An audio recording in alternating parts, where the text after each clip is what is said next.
माह मुबारक ने दस्तक दे दी। दुनिया भर के मुसलमान इबादतों में मशगूल हो गए। दुनिया भर में सबसे तवील और मुख्तसर दौरानिये का रोजा किन ममालिक में होगा, आइए जानते हैं।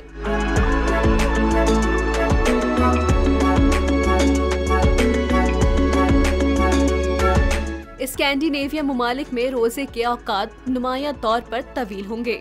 स्वीडन, नॉर्वे और फिनलैंड जैसे ममालिक में रोजे का दौरानिया 20 घंटे से ज्यादा होगा। अरब दुनिया में अलजायर में सबसे तवील दौरानिये का रोजा यानी 16 घंटे 44 मिनट का होगा। ज्यादातर अरब ममालिक में 16 से 17 घंटे के दरमियान का रोजा हुआ करेगा। ग्रीनलैंड के दारुल हुकूमत में भी आधी रात के सूरज के रुझान की वजह से 20 घंटे तक रोजा रखा जाएगा। दूसरी जानिब ब्राजील, जिम्बाब्वे और पाकिस्तान वगैरह में रोजा 12 से 13 घंटे के दरमियान रहेगा। जनूबी अफ्रीका में मौजूद मुसलमान तकरीबन 11 से 12 घंटे के रोजे का दौरानिया रखेंगे। ब्यूनस आयर्स, अर्जेंटाइन और क्राइस्टचर्च, न्यूजीलैंड में तकरीबन 12 घंटे का रोजा होगा।